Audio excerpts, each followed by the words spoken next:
Everybody, welcome back. Let's have a look at Bitcoin, Ethereum and XRP. We'll try and work out what's going on now that we've broken out of this descending trend line, this resistance zone, which perhaps could become a support, but now we're above a lot of other areas of support, more significant ones.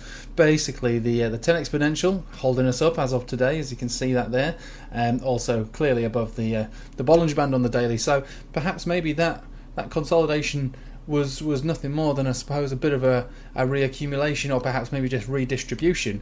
Now, I'm not going to get too overexcited at the moment, because yet, we are moving into this new box here. We've just been rejected from around 19,400 all the way up to basically the all-time high. We can call it 20,000 or just below. So, as we're approaching those areas now, we have to bear in mind this is the weekend. The weekend, is often bullish by nature. We kind of predicted that it would be. We thought that this range would play out for a little longer, but unfortunately, well, depending on which side of the story, I was looking to play supports and resistances, unfortunately. But obviously, if we break above it, you have to go along with the trend, and we've broken above it. So basically, I've been long since then, and I've just taken profits basically just before I started this video. So at the moment, I'm flat really. At the moment, I'm waiting to see how this plays out as we are entering into the new week. So talking of weeklies, let's have a look at the current week. Wow. What else is there to say about that? If we close this one on the green, then that's great. But even if we close it on the red, it's still pretty good. I mean, you can't really complain with a wick that looks anything like that. That's nothing to complain about.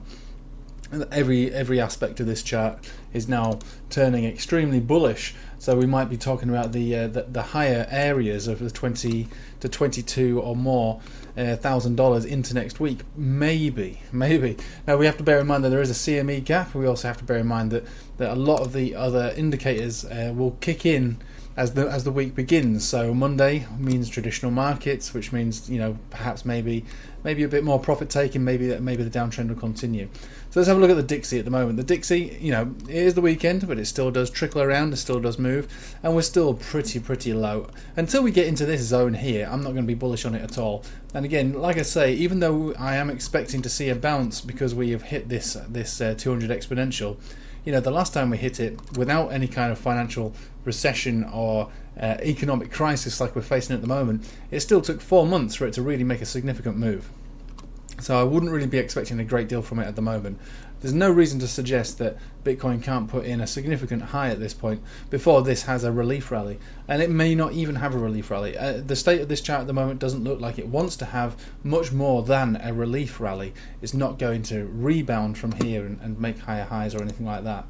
So at the moment, yeah, we've reached that area. We could quite easily this evening pump into it. So let's have a look at the longs versus shorts on the retail market, because this is all we've got to go by as the CMEs have closed over the weekend.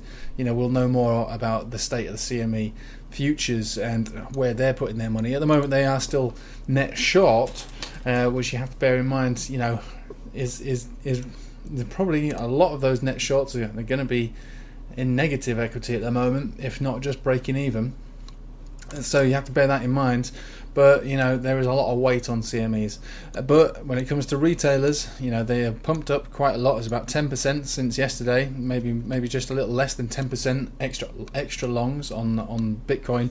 I imagine Ethereum is going to be 92. A lot of people are very long on Ethereum. Yeah, take that for what it's worth. So let's have a look at Ethereum now. Basically doing exactly the same that Bitcoin's doing, but not quite as strong. It's not showing the same amount of strength as yet.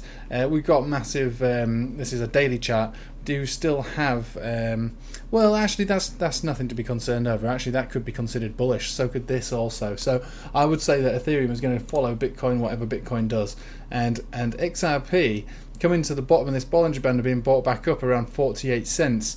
It could offer itself a move all the way up to 55, maybe even 58 or 59. But I would expect a rejection from those levels. I think the news has been sold on this one now. The rumor was bought and the news has been sold. So I think it's going to show a bit more weakness now, as we saw last time we had a big pump. We had some relief rallies and we finally tailed off, which is I think what's eventually going to happen to XRP on this one. Big steep curve there on the 20 simple. So this is basically the roundup We'll know a hell of a lot more about this in the week ahead of us, and the weekly closure. Obviously, if that's green, that's great. But even if it's not green, that is extremely promising when it looks when you look at price action.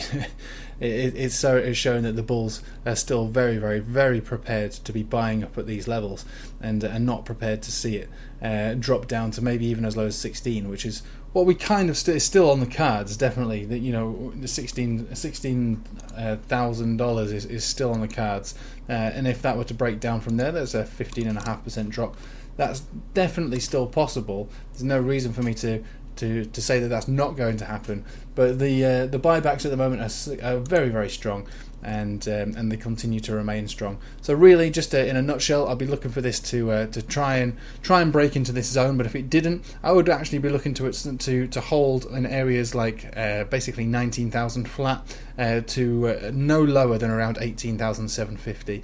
And if it does break below 18,750, then we would be looking to come down to this bottom range here, around about 17,150.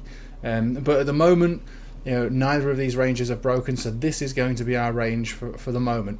Descending trends of ultimate support, but with moving averages and also the flat figures of 19,000.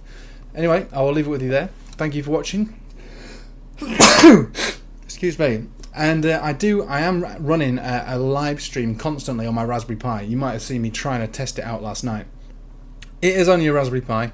It's not going to be very exciting, but it will be running, and it's basically going to be showing this chart with my interpretations of supports and resistances and what that might mean if we were to break above or below. So don't go on there expecting a pretty face or my face. Just go on there as a reference point, and it's just going to be there until the Raspberry Pi gets too hot and turns itself off, which it seems to do it like every 4 hours or something like that. Anyway, thank you for watching. I hope you have the nice rest of your weekend, and we'll look forward to the weekly closure and have some more fun and games in the week to come. Take it easy.